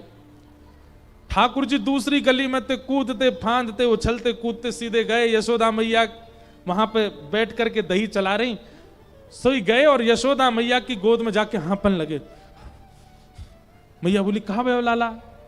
कछुना मैया मैं तो सो रहे हो ऊपर, मुंह बहुत जोर से एक सपनों आयो। बोले कहा सपनों आयो? बोले सपनों आयो कि कोई गोपी आके मेरी शिकायत कर रही है द्वार पे। मैया मैं तो डर गो घबरा गो बहुत जोर से। मैंने की मेरी मैया कहाँ गई? तो मैं दौड़ के आ गो तेरे पास। मैया तुमको अपने हृदय से लगा ले, मुझे तो इन गोपीन के कछु आश्रय अच्छे ना लगे, पूरे दिन मेरे पीछे पड़ी रहे। मैया ने हंडी हंडी सब छोड़ी, दही वही चलान। अरे मेरो लाला ना ना ऐसी कोई बात, तू सो रहे हो लाला? हाँ मैया मैं पल्ला में सो रहे हो, मुझको बहुत बहुत डर लगे मैया इन गोपीन थे, ये मेरी बहुत शिकायत करें। इतने में बाहर प्रभावती आई, यशोदा और यशोदा जल्दी निकल के बाहर आ। ठाकुर जी देख मैया देख मैया देख, गोपी की आवाज आ रही है। जो सपनों देखो सच है रो मैया, मो तो कोई बता रहे हो सवेरे देखो भाई सपनों सच है जाए। मैया देख ये मेरी शिकायत करेगी। मैया ने कही लाला तू मेरी गोद में उतरी हो, ऐसी चुपको रहे मोते, चल मैं आया बताऊं। ठाकुर जी बोले ना ना मैया मुझको गोद में मत रखे, मुझको डर लगे इन गोपीन ते, तू मुझको पीछे छुपा ले अपने। सो यशोदा मैया के पीछे पल्लू पकड़ करके ठाकुर जी छुप के यशोदा मैया के पीछे जा रहे हैं। मैया गई, कहा बात है? अरे प्रभावती क्या चिल्ला रही है? देख मैया तेरो लाला पकड़ लियो मैंने, हाथ पकड़ के दिखा रही है। तू बहुत कह रही रंगे हाथ पकड़ी, आज पकड़ लाई तेरे लाला है। यशोदा मैया बोली देखियो ना कौन है। जैसे ही देखियो, अरे बंदर भाज यहां ते, तू कहां ते आगो? अब वो तो भाज गयो माते। अब यशोदा मैया ने उल्टो सुनाना शुरू किया, अरे मेरे लाला के पीछे पड़ी रे, कौन पकड़ लाई है? अपने खुद के देवर पकड़ लाई, सही क्यों ना बतावे, तो कुछ सब में मेरो लाला ही दिखे। ना ना मैया सांची कह रही हूं, तेरी सौगंध तेरो लाला ही पकड़ो मैंने। इतने में ठाकुर जी यशोदा मैया के आंचल से बाहर निकल के बोले मैं तो यहां हूं, मैं कहां से पकड़ो? प्रभावती बोली मैया तेरो लाला सच में बहुत उद्यमी है मैया, मैं यही को पकड़ के लेके आई जे कब कब में हाथ बदल के भाज गो। बोले हाँ मेरो लाला तो जादूगर है, हाथ बदल ले यूं कर ले। प्रभावती को खूब सुना दी, प्रभावती चली गई, रोती भई जा रही है। सब गोकुल के लोग कह रहे हैं, बोले है गए हो पकड़वा दियो लाला। इतने में ही ठाकुर जी बोले मैया अब मेरो भय खत्म है गयो, अब मैं खेलवे जाऊं ग्वालन के संग? बोले हाँ लाला जा। ठाकुर जी दौड़ करके गए और एक गली के बाहर एक हाथ मधुमंगल के कंधा पे, दूसरा सीधामा के कंधा, ऐसे खड़े ठाकुर जी। सामने तो प्रभावती आ रही है। ठाकुर जी भाभी जी राम राम। प्रभावती तिरछी नजर से देख रही है, शर्म नहीं आ रही तुम्हें? बोले ना मैं तो बस इतना बतावे आयो कि आपने आज मेरो हाथ पकड़ो तो मैंने आपको देवर को हाथ कर दियो। कल को यदि मुंह पकड़वे की आपने चेष्टा करी तो कहीं आपके पतिदेव को हाथ नहीं पकड़ा दूं मैं? नंद जी को लाला हूं मैंने, एक बच के रही हूं मोते। सब गोकुल में महाराज ऐसा उधम करें, लेकिन प्रभावती इतनी उदास है गई। जैसे घर पहुंची ठाकुर जी के मन में आई कि मैंने वाक को बड़ो उपहास कराई दियो, वहां को खूब उपास कराई दिया। चलो अब यातने प्रेम कर आऊं। ठाकुर जी दौड़ करके प्रभावती के घर अकेले गए। प्रभावती चुप बैठी है, रो रही है। ठाकुर जी ने इतने में वाके पास गए, अरे प्रभावती ने अपना मुख देखा। ठाकुर जी बोले, प्रभावती बोले दूर रहे मुझे, मेरे पास मत आइयो। ठाकुर जी बोले एक बार देख तो सही मेरी ओर।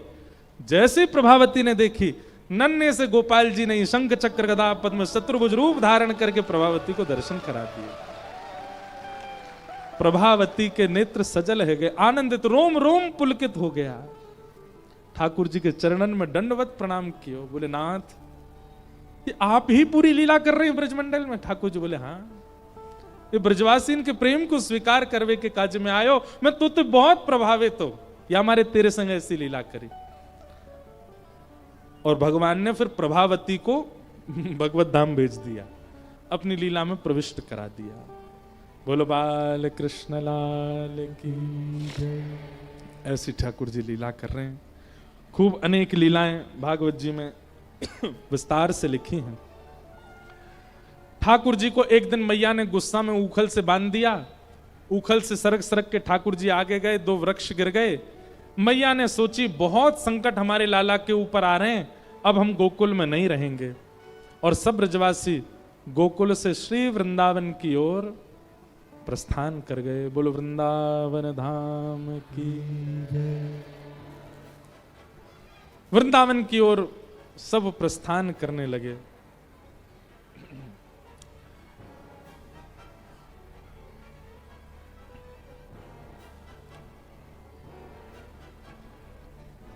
वृंदावनम संप्रविश्य सर्वकाल सुखावहम् गोप गोपी गवाम सेव्यम पुण्याद्री तृणवीरुधम। वृंदावन ठाकुर जी को बहुत प्रिय लगता। कुछ घटनाएं ऐसी होती हैं कि वो स्थिति को सालों तक भूलने नहीं देंगी। अब इस कथा में क्या सुनाया गया, क्या कहा गया, क्या गाया गया, हो सकता है कई बार आप भूल जाओ, पर लाइट गई थी कभी नहीं भूलोगे। और इसको आप लाइट गई थी यूं नहीं सोचोगे, यूं सोचोगे ठाकुर जी आए थे कथा में। ये अब अंतिम समय तक आप सबकी स्मृति में रहने वाली बात है। वृंदावनम संप्रविश्य सर्वकाल सुखावहम। एक बात हमारी बहुत ध्यान से सुनिए। ठाकुर जी जैसे ही वृंदावन पहुंचे, ठाकुर जी का मन प्रेम में, आनंद में नृत्य करने लग गया। वृंदावन प्रेम प्रदायक है बंधुओं। वृंदावन से कभी अर्थ मत मांगिए, वृंदावन से कभी कर्म की पूर्ति मत मांगिए, वृंदावन से कभी व्यवहार मत मांगिए, वृंदावन से उचित विवाह, उचित संपत्ति, ये सब मत मांगिए वृंदावन से। वृंदावन से तो झोली फैला करके केवल प्रेम मांगिए। वृंदावन प्रेम प्रदान करता है। हम आपसे निवेदन करना चाहेंगे, हमारे भारत में इतने तीर्थ हैं, इतने धाम हैं, कोई आपको धर्म देगा, कोई अर्थ देगा, कोई मोक्ष देगा, पर प्रेम देने वाला केवल वृंदावन है। इसलिए हमारी प्रार्थना है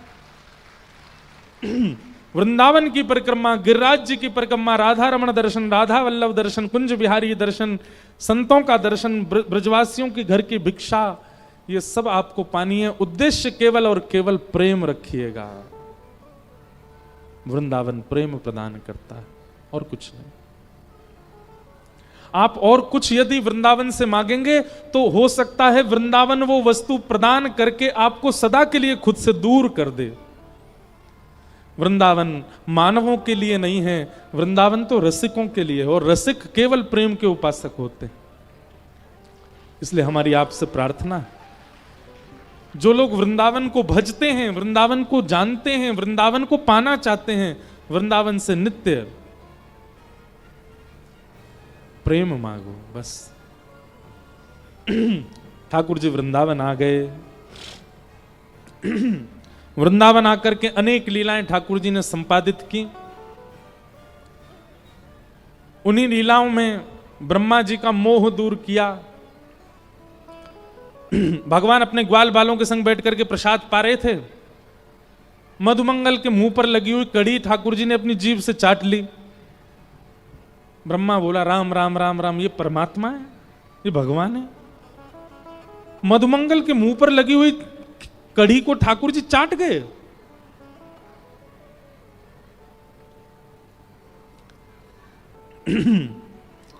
ब्रह्मा जी ने सोचा कि ये कोई भैलू पिया है, ये कोई दैवी शक्ति करने वाला कोई तंत्र मंत्र जानने वाला कोई बहलू पिया है। हम सब देवताओं को इसने अपने रूप में वश करके स्वयं को परमात्मा बता दिया। हम सब इसी को परमात्मा माने बैठे थे। ये परमात्मा नहीं हो सकता। क्यों? आचार विचार की शुद्धि नहीं है भैया। ये आचार विचार की शुद्धि वाली बात नहीं है, ये प्रेम है। प्रेम में ठाकुर जी ये विचार नहीं करते कि ये ग्वाला है, ग्वारिया है। ठाकुर जी तो खूब प्रेम से जीव निकाल के चाट जाते हैं, खूब प्रेम से आनंद करते हैं। प्रेम में कभी कभी संशय प्रकट हो जाता है। क्यों? जिसके चित्त में प्रेम नहीं होता उसी को प्रेमियों पर संशय होता है। प्रेमियों पर मतलब आप संसारी प्रेमी मत गिन लेना। हम प्रेमी शब्द कहें तो आप किसी रसिक को ही गिनिएगा। रसिकों पर संशय होना, रसिकों के प्रति दुर्भाव चित्त में उसी के प्रकट होगा जिसके चित्त में प्रेम नहीं। और रसिकों को देख करके नेत्र सजल हो जाएं, हृदय प्रेम से भर जाए, तो समझ जाना स्रोत तो आपके अंदर था, किसी रसिक ने आकर के उसका उद्गम कर दिया। क्षमा कीजिएगा, किसी ब्रजवासी को देख करके, किसी वैष्णव को देख करके, किसी भगवत भक्त प्रेमी को देख करके भी आपके चित्त में प्रेम प्रकट नहीं हुआ तो आप यही मान लीजिएगा आपके चित्त में प्रेम का स्रोत है ही नहीं, वो कभी नहीं होगा प्रकट। नहीं तो रसिकों को देख करके आप प्रेम में डूबने लग जाओगे, बिना कुछ जाने डूबने लग। कितने ऐसे लोग हैं वो वृंदावन आए पहली बार, इससे पहले कभी वृंदावन के बारे में सुना भी नहीं, पर एक बार वृंदावन जाते ही फिर कभी वापस लौट करके नहीं जा पाए, नेत्र सजल हो गए। क्यों? उनके चित्त में प्रेम का स्रोत था। रसखान नाम जानते हैं? रसखान की एक क्वालिटी थी, अब इसको आप दुर्गुण कहोगे, लेकिन यही दुर्गुण ही उनका गुण बन गया। रसखान को सुंदरता देखना बहुत अच्छा लगता था, उसको सुंदर रूप दिख जाए तो रसखान घंटों तक देखता रहता था। ये रसखान का स्वभाव बन गया। अनेक सुंदर रूपों को देखने के बाद एक दिन रसखान का चित्त अटक गया एक वैष्णव परिवार के छोटे से बालक पर, और रसखान ने मन में विचार किया इससे सुंदर तो संसार में कोई नहीं होगा। नित्य उस बालक को देखने के लिए उसके घर पर आता था, क्योंकि राजा का मंत्री था इसलिए कोई उसको रोकता नहीं था। वो आके घंटों तक उस बालक को ही देखता रहता। एक दिन उस घर में एक कोई ब्रजवासी गए हुए थे। उन सब घर के लोगों ने उन ब्रजवासी से कहा, बोले महाराज हमारे यहाँ रसखान आता है, क्या बताएं, बहुत परेशान कर रखा, पूरे दिन इस बालक को देखने के लिए आता है बस। वो कहता है उसको रूप सौंदर्य बहुत अच्छा लगता है। तो ब्रजवासी नहीं, अब के आवे तो मोते मिलवाइयों, मैं दिखाऊंगा सुंदरता। रसखान आए तो घर के लोगों ने उनसे मिलवाया, तो उन्होंने कही भैया तुम या बालक की सुंदरता देखवे आओ। बोले हाँ।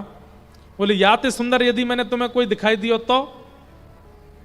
रसखान बोला इससे सुंदर कोई बालक इस संसार में होगा नहीं। ये बात मैं पत्थर पर लिख के कह सकता हूं कि इस बालक से सुंदर कोई नहीं होगा।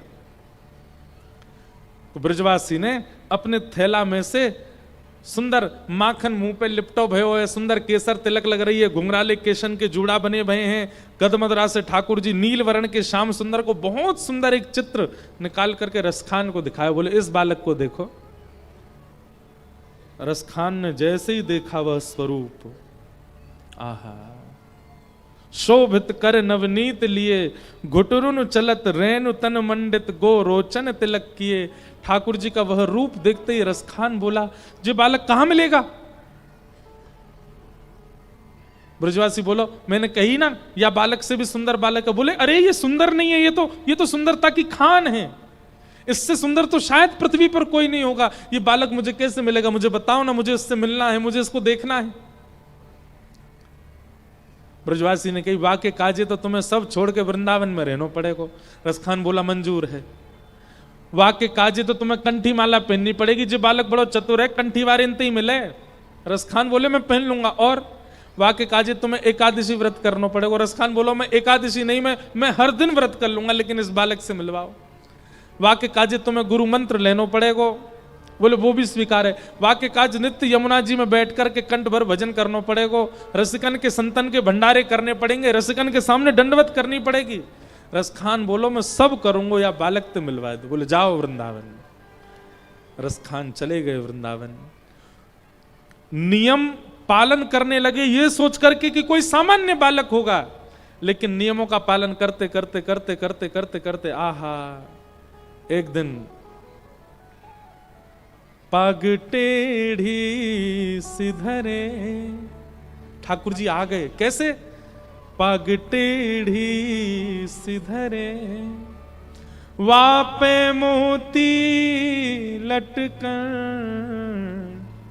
डोले ब्रज कुंजों में, डोले श्री वृंदावन में, झूम के राधा रमन। आहा, झूमते हुए टेढ़ी सी पाग धरी है, अपनी मतवाली चाल चलते भाई एक दिन श्याम सुंदर रसखान के सामने आ गए। बस उस छवि को देखने के बाद वो छवि अंतर ध्यान हो गई, ढूंढने लगे, रोने लगे, बिलखने लगे रसखान। फिर कभी वृंदावन को छोड़ करके वापस नहीं गए। क्यों? स्रोत था, तभी एक रसिक ने उस स्रोत से प्रेम की नदी बहा दी। रसखान जो कि विजातीय है, हिंदू भी नहीं था, उसके चित्त में। भैया, एक व्यक्ति, एक वाणी, एक क्षण सत्संग का अगर मिल गया और आपके अंदर स्रोत हुआ, तो उस नदी को निकलने से आपको कोई रोक नहीं पाएगा। अनेक कथाएं सुनने के बाद भी परिवर्तन नहीं हो रहा है, तो समझना स्रोत है ही नहीं चित्त में, तभी प्रकट नहीं हो पा रहा। रसखान, ताज बेगम अकबर की पत्नी, एक खिड़की से केवल ठाकुर जी की झांकी देख ली। वो ताज बेगम कहती है, सुनो दिल जानी मेरे दिल की कहानी, तेरे हाथों हूं बिकानी बदनाम भी सहूंगी, हूं तुम मुसलमानी हिंदुवानी हूं रहूंगी, नंद के कुमार कुर्बान तेरी सूरत पे, वृंदावन छोड़ अब कहीं ना जाऊंगी। ऐसी उसी रूप का दर्शन हम भी कर रहे हैं, पर हम में परिवर्तन नहीं होता। हमको चिंता होनी चाहिए इस बात की कि हम में क्यों नहीं वो भाव आता जो रसखान में आ गया, जो ताज बेगम में आ गया, जो काले खां में आ गया, जो ताज खां में आ गया। ये सब विजातीय हैं, सब में आ गया। वृंदावन से प्रेम मांगिएगा। हम आपसे निवेदन कर रहे हैं, वृंदावन से और कुछ मत मांगो, प्रेम। ठाकुर जी वृंदावन में रह करके लीला करने लगे। ब्रह्मा जी को मोह हुआ, ठाकुर जी ने उनके ऊपर कृपा कर दी। आदि आदि लीलाएं ठाकुर जी की सब संपादित होने लगी।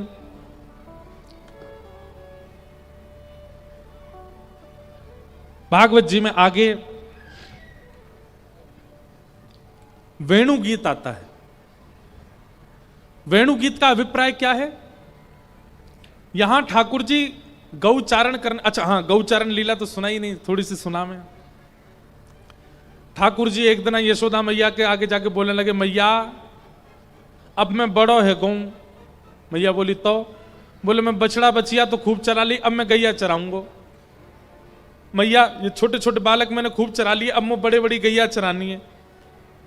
यशोदा मैया बोली, ना लाला तू अभी नेक्सस होई है, इतनी बड़ी बड़ी गैयान के नीचे आ जाएगो। ठाकुर जी रोने लगे जोर जोरते। नंद बाबा आ गए। नंद बाबा आकर के बोले, का भयो लाला तू रोकाई को रहे हो?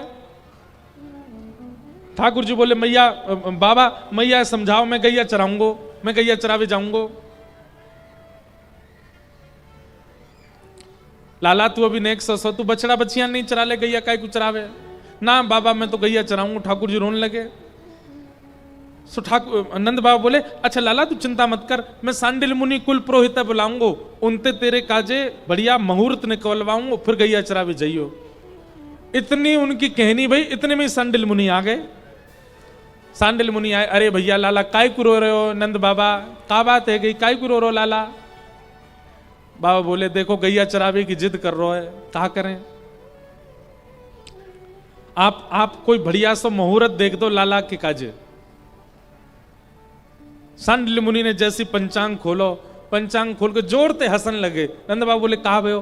बोले, बाबा तुम्हारो लाला मुहूर्त देख के ही रोवे। आज कार्तिक की अष्टमी है और आज सबसे बढ़िया दिन है गैया चरावे को, वही को हम गोपाष्टमी के में। बोल बाबा याते बढ़िया दिन नक्षत्र नहीं मिलेगा, चलो लाला की पूजा करो, आज ही आके गौचारण के काज तैयार कर दो। मंच पे इधर जो स्वरूप लगा है ना, हमको ये देख के याद आया कि गौचारण लीला कहनी है। ये ठाकुर जी की प्रथम गौचारण के समय यशोदा मैया आरती कर रही है, ये वही स्वरूप है ठाकुर जी का।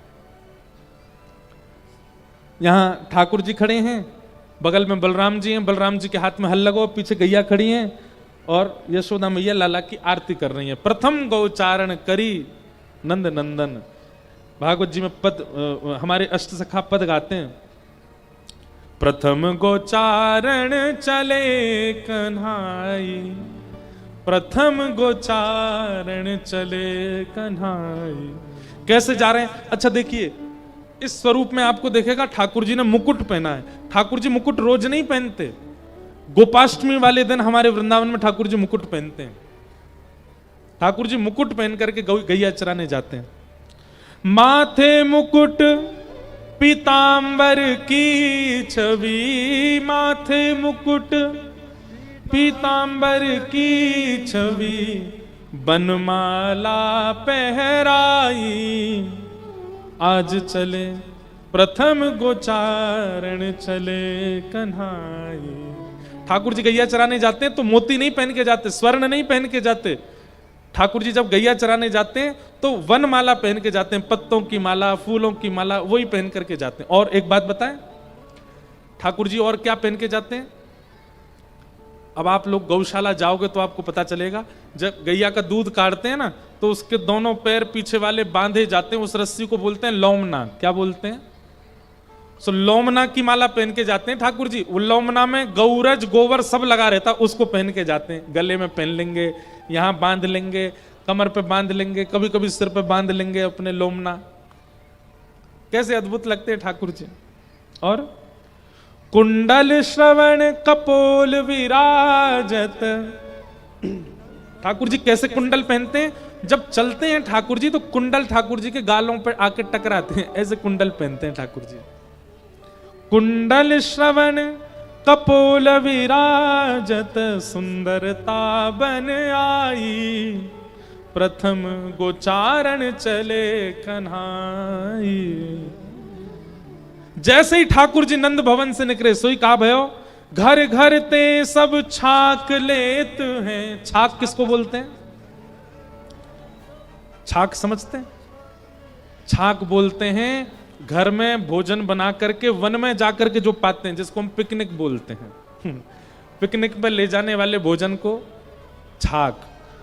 सबरे ग्वाला, एक एक डंडा है सबके हाथ में, और वह डंडा के एक छोर पे ऐसे ऐसे पोटला बंधे, उन पोटलान में रोटी, अचार और मक्खन, मिश्री, छाछ, वो सब धर के ऐसे ऐसे सब डंडा लटकाए के वह में छाक लटक रही है ऊपर, सब ग्वाला निकल करके आए।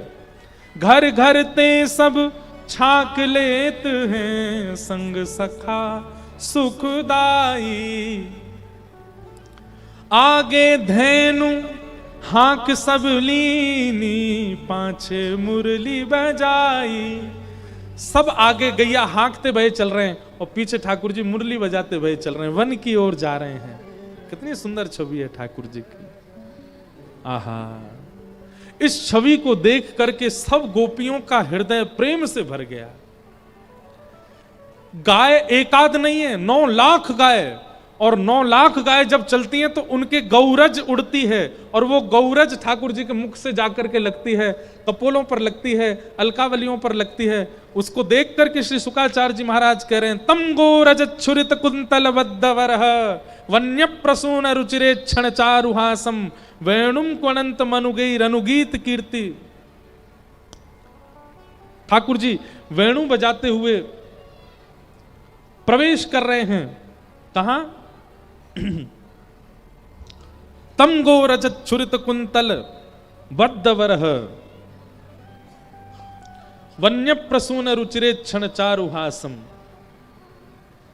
वेणुम कणंत मनुगैर अनुगीत कीर्तिम, गोप्यो द्रदिक्ष द्रदिशो भगमन समेता। गोपियां इस छवि को देख करके आनंदित हो रही हैं। ठाकुर जी गौचारण कर रहे हैं, बोलो गौचारण गोपाल की। एक दिन ठाकुर जी गैया चरा करके जैसे ही लौट करके आए तो महाराज पूरे ब्रजवासी सब 56 भोग बना रहे हैं अपने अपने घरन में। आहा, सब ब्रजवासी इनके घर में 56 भोग बन रहे हैं। ठाकुर जी सीधे गए और यशोदा मैया के पास जाके बैठ गए। मैया जे इतने सारे लड्डू मेवा बाती कौन के काजे बन रही हैं? मैया बोली, लाला पहले तो तुम जे बता, तू बिना हाथ मुंह धोए भीतर कैसे आयो? जय जय के काजे भोग लग रहा है, जय जय के काजे भोग बनना है। शाबाश, प्यारे गिरधर लाल जी विराजे हैं। हम गोवर्धन लीला 2 मिनट में कह के विस्तार कल सुनाएंगे। सब ब्रजवासीन को लेकर के श्री ठाकुर जी गिरिराज जी पधारे और सब ब्रजवासीन के चित्त में कृष्ण भक्ति प्रकट करवे के काजे, अपनो ही भाव प्रकट करवे के काजे सब ब्रजवासीन 56 भोग लगवा करके ठाकुर जी ने गिरिराज बाबा की आराधना करवाई। आज प्यारे गिरधर लाल पधारे हैं और ठाकुर जी को 56 भोग, ये जितना 56 भोग यहाँ, ये सब धनबाद से बन करके आया है लाल जी के लिए। एक बार जोरदार करतल ध्वनि। हमने कहा भैया रांची में नहीं बने, बोले नहीं रांची में बनता है महाराज जी, पर धनबाद में शुद्धता शायद ज्यादा है प्रसाद की, इसलिए वहां से बनवा करके मंगवाया सब कुछ ठाकुर जी के लिए। इसलिए भैया ऐसा 56 भोग आरोग रहे हैं ठाकुर जी आपके रांची में आकर के। विस्तार पूरी गिरिराज लीला का हम कल सुनेंगे 3 बजे से। बंधुओं, कल गोवर्धन लीला और संभवतः रास पंचाध्यायी तक हम कहेंगे, क्योंकि 8 दिन की कथा है तो रुक्मणी विवाह हम परसों करेंगे। कल केवल ठाकुर जी की जहां तक लीलाएं हो सकेंगी ब्रज लीलाओं का ज्यादा विस्तार करेंगे। और 22 तारीख को कथा सुबह 7 बजे से, और उस दिन कथा के बाद होली महोत्सव करके फिर यहाँ से प्रस्थान करेंगे। आप सब लोग खूब आनंद के साथ आ रहे हैं, खूब सुख ले रहे हैं। आप सब लोगों को ठाकुर जी के गोवर्धन उत्सव की बधाई हो, बधाई हो, बधाई हो, बधाई हो। ऐसी रूखी सूखी बधाई नहीं, नहीं जोर की दो, बधाई हो, बधाई हो। अभी ठाकुर जी यहाँ विराज रहे हैं, सुंदर ठाकुर जी का आप सब लोग 56 भोग मनोरथ का दर्शन कर रहे हैं। आज ठाकुर जी की जो आरती है वो हम ही करेंगे, इसलिए आप सब लोग अपने स्थान से ही दर्शन कीजिएगा। हम अभी कथा को विश्राम दे करके फिर ठाकुर जी की मंगलमय आरती करेंगे।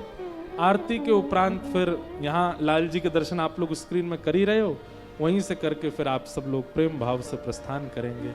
बोलो गिरधर लाल प्यारे की जय।